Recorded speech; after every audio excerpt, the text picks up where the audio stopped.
Support for this NPR podcast and the following message come from Lyft, reminding listeners that they could be relaxing in a Lyft ride right now, listening to Beethoven or something.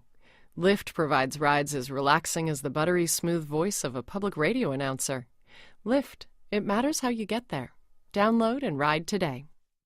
Check out Mogul, the new series from Gimlet Media and the Loudspeakers Network. The series tells the story of hip-hop legend Chris Lighty. Chris Lighty managed stars like LL Cool J, 50 Cent, and Busta Rhymes. It's a story about the birth of hip-hop and the birth of a hip-hop legend, but it's also about the darker side of the industry and a lot of stuff that people would rather not talk about. Listen to Mogul now on Apple Podcasts or wherever you like to listen.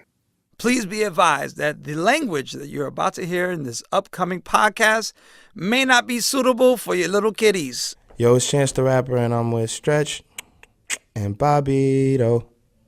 What's up? What's up? Stretch, Bobbito, what's up? It's actually, I don't want to interrupt your beautiful song, but it's What's Good. What's good? What's good? Yeah. What's good? Yeah. Take two. That could be a part of the feature. All right, cool. Let's start it over, as if that, like, I didn't just give you guys a Grammy-winning song. Let's try this again. Okay.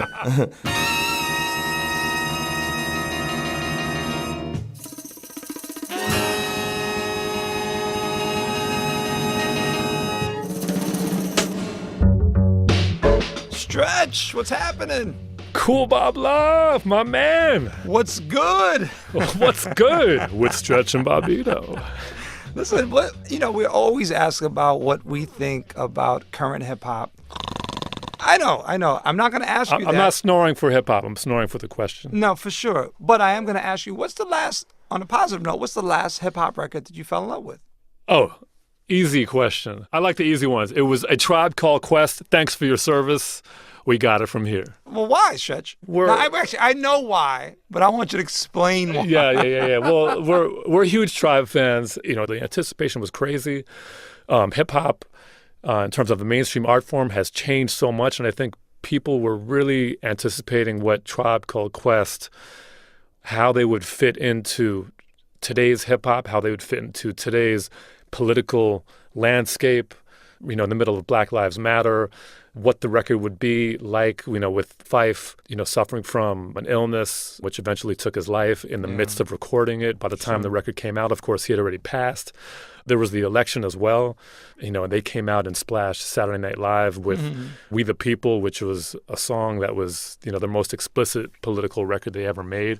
Of course, none of that means anything if the record isn't really connecting with you on a emotional musical level, and it did all of that. It was one of those records that just invited you in and then locked the door once you were in. It just wouldn't let you stop listening to it. It was so compelling and so funky. Well, listen, our guest today, Chance the Rapper, uses his platform to affect politics both locally and I think eventually globally. He is at the scorer's table ready to check into this game. Stay tuned.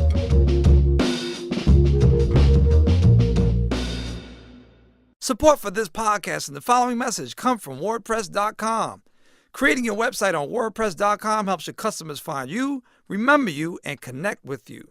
At WordPress.com, you'll find hundreds of beautiful designs, the ability to add a custom domain name, and features to make your business more visible online. Using the technology that powers 28% of all websites. Get 15% off your new website today at WordPress.com/stretch. We're going to jump in.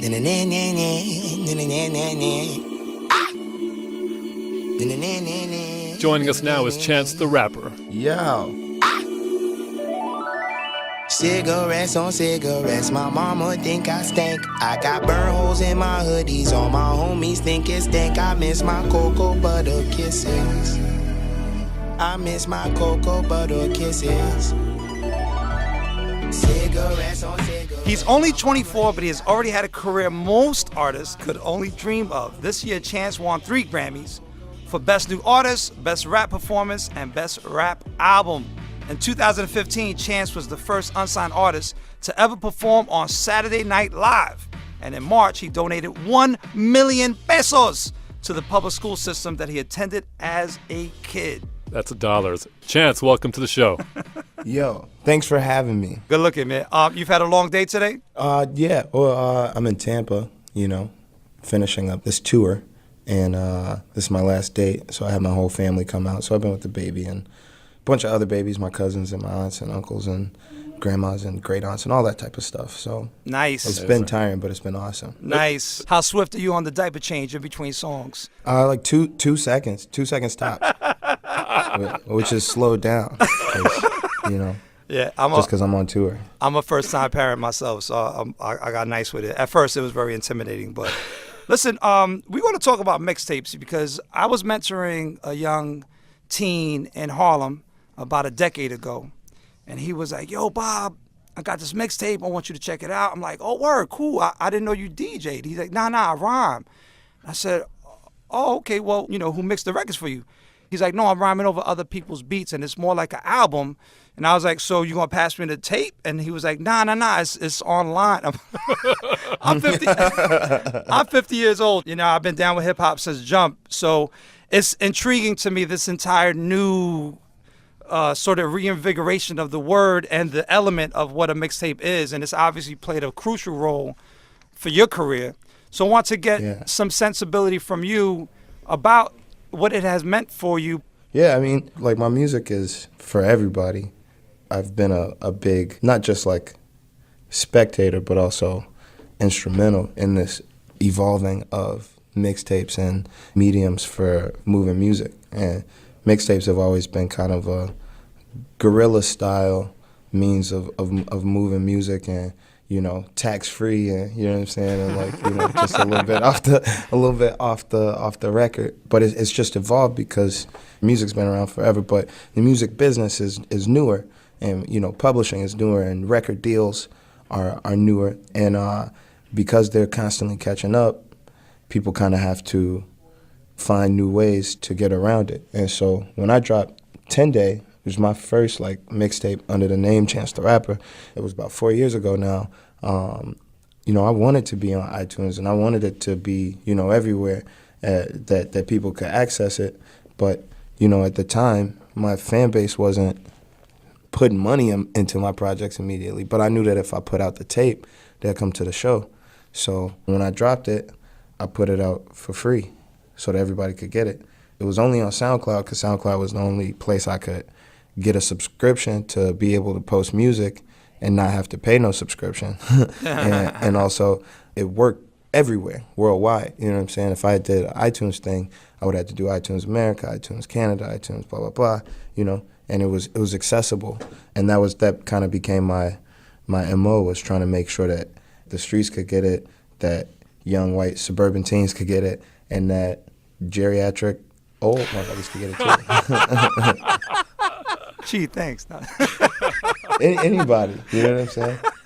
I was at a show that you did as a surprise guest at Styx Jam in Brooklyn. You were there? I was there, yeah. I was there. Oh, damn. I'd never seen you perform before. And, once you got out, I can't front, I was really tired. I just it was just one of those days. And when you came out, I was like lying down on the couch in the back, and I got up. Are you serious? And what I was really That's love. Just amazed by was you were just feeding the crowd this really palpable, positive energy. And I think that's why you've resonated with kids so much. In fact, you've come to represent this concept, Black Boy Joy, a recent movement that's about sharing images and videos of black men feeling good and enjoying themselves. What does it mean to you to be this ambassador of black joy and optimism, especially in these times?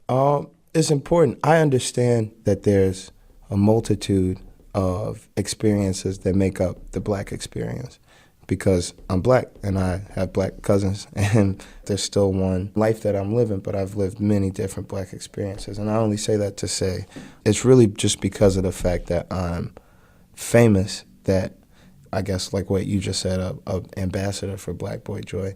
But I'm happy that people are able to catch a black man on film and document and make history of a successful black man that's, I consider myself to be a positive person, and that shit didn't exist like a few years ago. I never heard of Black Boy Joy until this year. So, but it's cool that I'm all with it. I live it. Nice. Well, speaking of happiness, when Bob and I were doing our thing on the radio in the 90s, The idea of happiness in hip hop is interesting because that really wasn't on the menu. Like It was a dark time. if your presentation was like overly happy or positive, with a few exceptions, you stood a good chance of getting dissed. Like that just wasn't really. There's a lot of exceptions. No, there are many. Tribe, Souls of Mischief. Oh no, of course. But the construct of a bad boy image was pretty common, and dudes had exaggerated storytelling, and their whole persona was completely fabricated. Yeah. Your image, on the other hand, runs counter to this in both vibe and personal authenticity. How do you think hip hop has changed to allow you the space to maintain this aura of positive energy? Yeah, I appreciate that question. Well, I think the fact that it's able to be a main stage or mainstream image and accept it and celebrate it is because of folks like Kanye, who came in the game and was like, this is who I am, and these are the type of things that I love, and I'm excited about them, and I don't, necessarily have to carry myself as anybody that I'm not, and people picked up on it.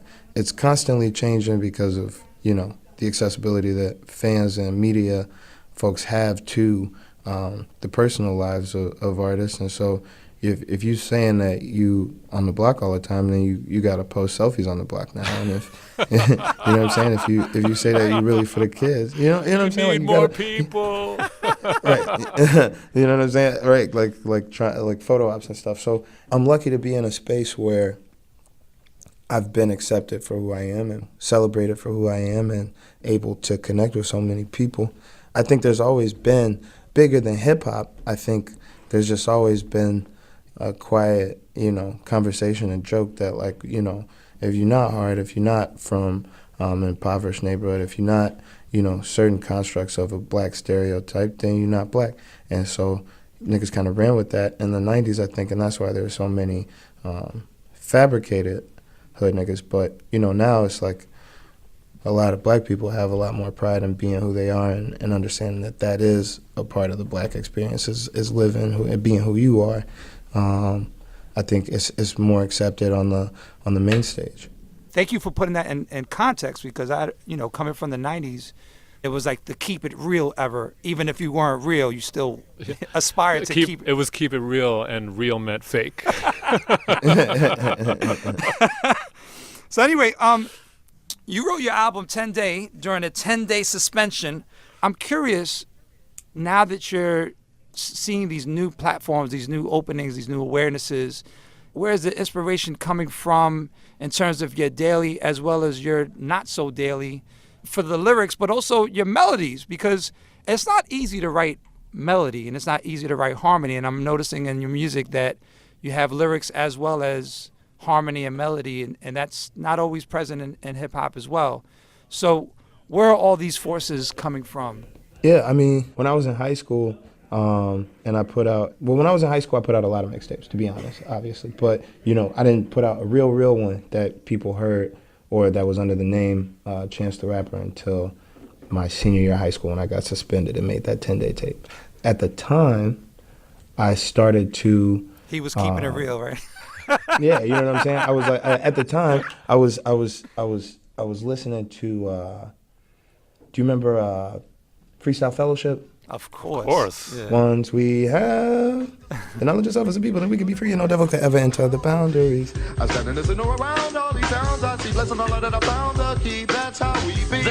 Yo, you just scored points with Bobbito. Yeah. Oh my God. Stretch and I, we were the first station to play their music on the East Coast. That's crazy. My uncle is from Cali. He was on to put me on Souls of Mischief, put me on, a lot of of Oakland stuff too. And I'm saying, so he's also white, so you guys would really fuck with him. But he's the best uncle that I have. My favorite uncle, Uncle Chris. He sent me Freestyle Fellowship at the same time that I was suspended from high school, and I started really thinking about flows, like rhythm specifically, and then on the other side melody a lot more, and trying to be a little bit more elastic. And so, at the time, it was like, all right, I got a simple subject matter, which is, I fucking hate school. And then I got I have a wide range of ways to play with that. And so today, when a project like Coloring Book, it was like, all right, I have several themes. I got God, which is, he's like very, very prevalent in my life now, or he always been, but like, you know what I'm saying? And then also I have my family, I have a daughter now, and then, all the things that are going on in Chicago within those things, within my family, and then things that I've been dealing with over the past 3 years since I released Acid Rap, kind of all those being the varying factor, and then kind of attacking it the same way through different tracks was like just flipping it, characterization.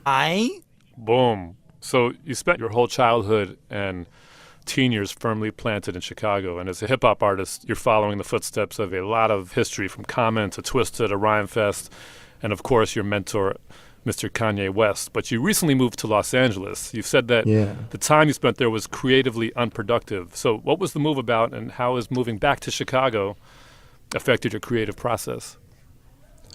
Like when you live in LA, it's like, a lot of sitting and waiting, a lot of like planning what I'm gonna do but not really doing shit. When I like would sit around and arrange all these different choir vocals, or sit around and like play with all these different sounds, like I wasn't really creating new stuff. I was just, experimenting.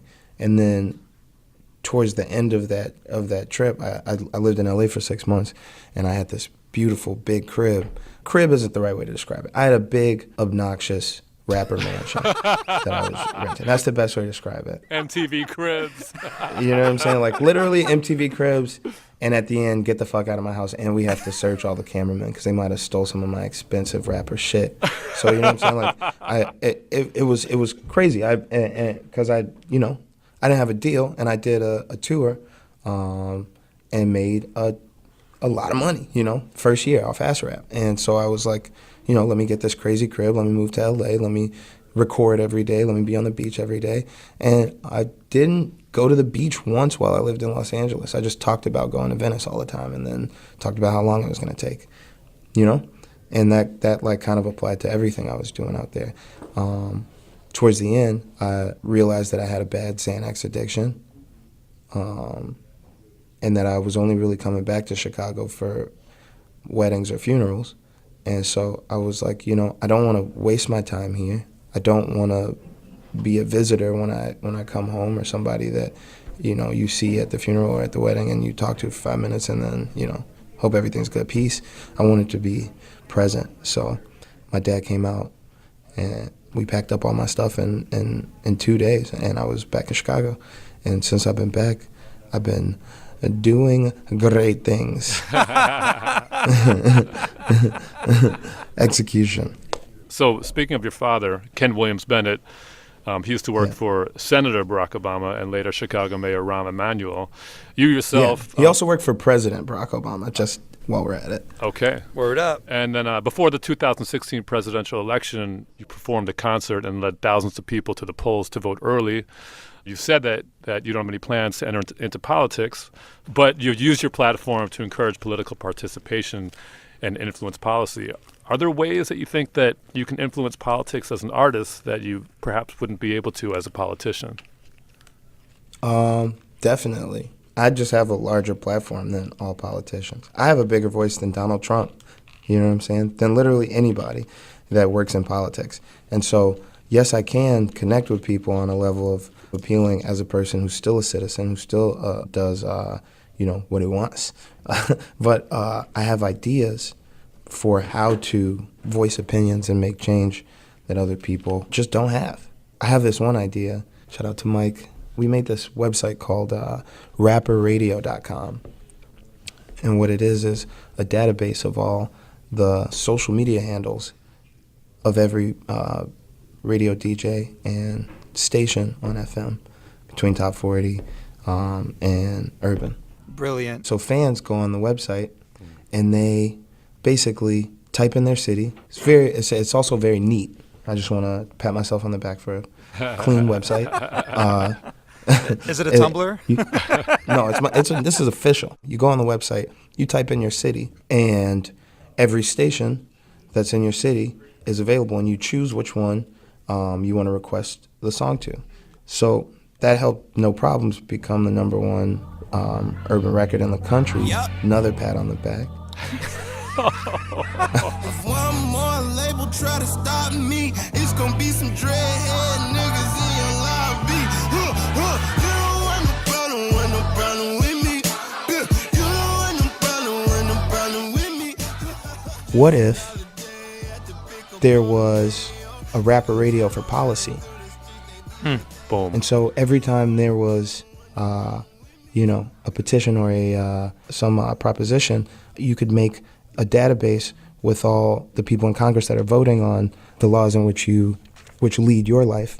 If you could tweet storm your senator or your congressman and say, these are the actions we want. This is what I'm voting for. This is what I want my followers to vote for.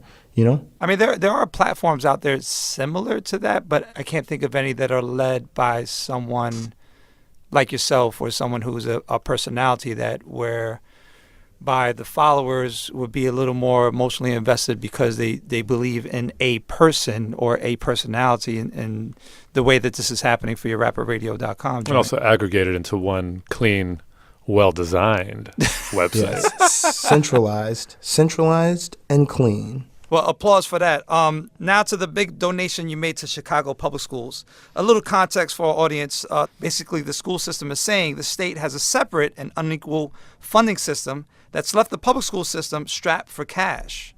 You made $1 million donation as a call to action. I can't think of precedent for that definitely not in the hip hop space. Does someone come into your ear and be like, "Yo, Chance, let's do this"? Or was that part of the legacy of the footsteps that you followed with your father, and obviously meeting the great politicians who you have in the past? Where is this space coming from? My dad's a great man, so yes, I do want to be him when I grow up. But it's about God, and I was fighting to take the service charges that my fans pay to Live Nation and to ticket websites is a little expensive, right? And so I was working on a deal using my charm to have these guys, to have these big companies for one tour, for my tour, to just get rid of any service fees, and in that way my fans would be getting tickets at a cheaper price.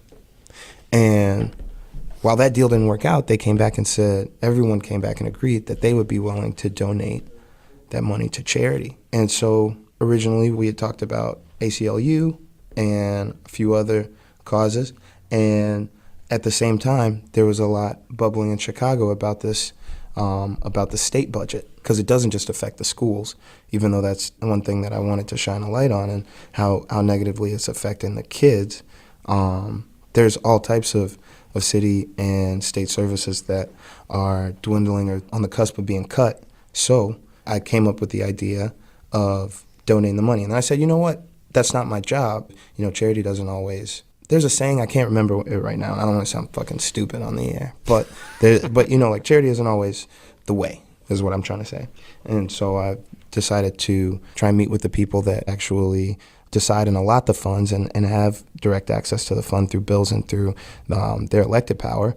And through all the channels that I was going through, I just kept getting the same answers. And so I said, fuck it, I'll donate the money and see how the people respond and see how the media responds and see if anything gets fast-tracked. And while it hasn't been, exactly how I wanted to, there has been a little bit of a political shake-up, and it is a conversation. And in 2018, we're going to pick the people that pick the laws again, nationwide, but especially in Chicago and in the state. That first $1 million will make a huge change in about 13 schools next year.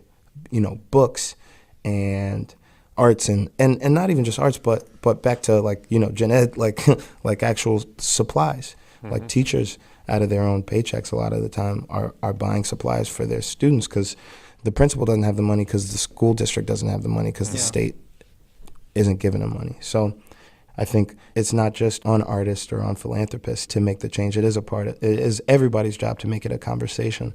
Y'all pay taxes. I know y'all pay taxes.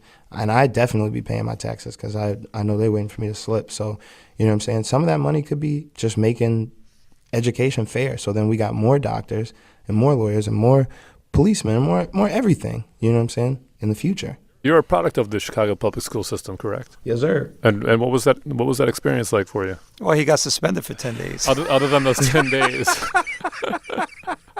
No, mine was great because this first school that I donated to, Westcott, my neighborhood school, which is literally 2 blocks walking distance from me, wasn't where I went to grade school. My parents made me test around the city, so I had to travel like 6 or 7 miles to go to where I went to school because they had an accelerated learning program.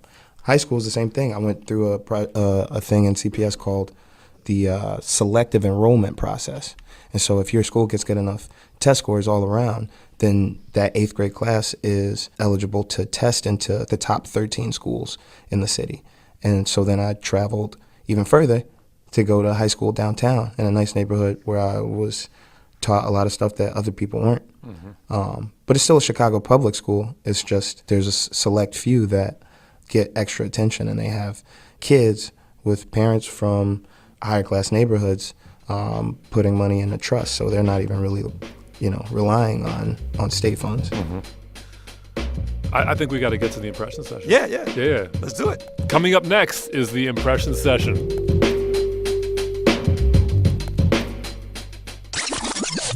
Support for this NPR podcast and the following message comes from Blue Apron. Blue Apron partners with sustainable farms, fisheries, and ranchers to bring you all the ingredients you need to create incredible home-cooked meals. Ingredients come paired with an easy-to-follow recipe card delivered to your door weekly in a refrigerated box. Rediscover how fun cooking can be while enjoying specialty ingredients and exploring new flavors and cuisines.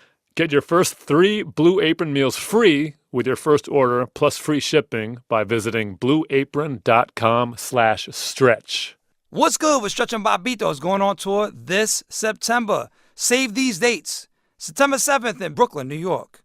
September 22nd in Washington, D.C., the nation's capital. September 27th in Los Angeles, California. For more information and tickets, keep an eye on nprpresents.org over the coming weeks. We're back. It's time for the impression session. Chance. Yo. Here's how it works. We are going to play you a song each. Stretch will play you one track. I'll play you another.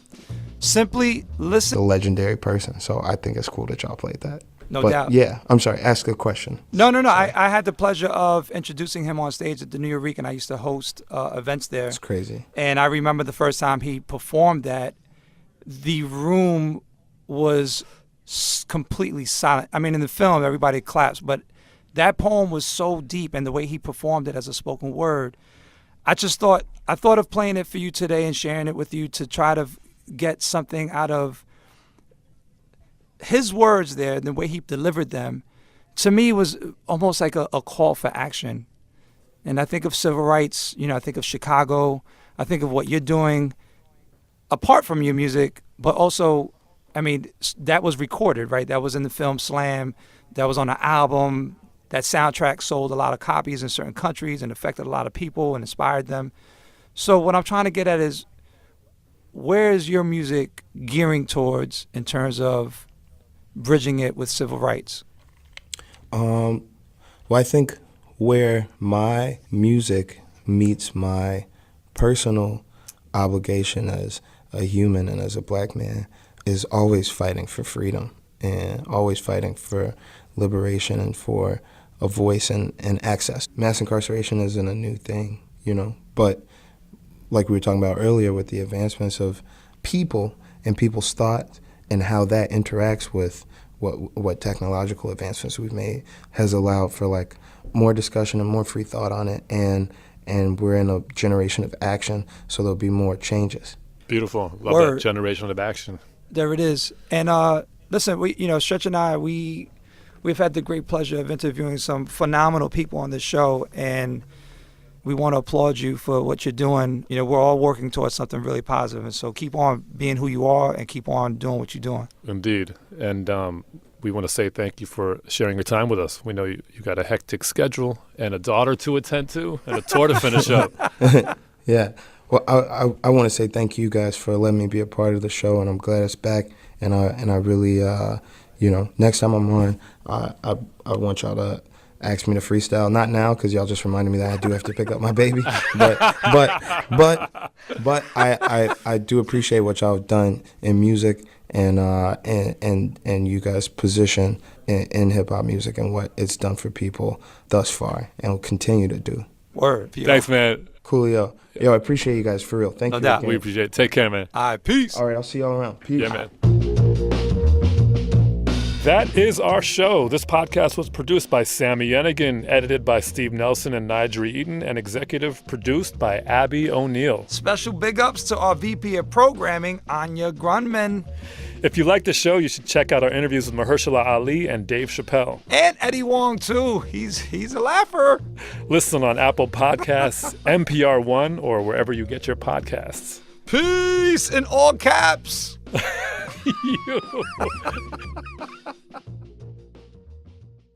Yo, it's Chance the Rapper with Stretch and Bobbito. What's good? What's good? What's good?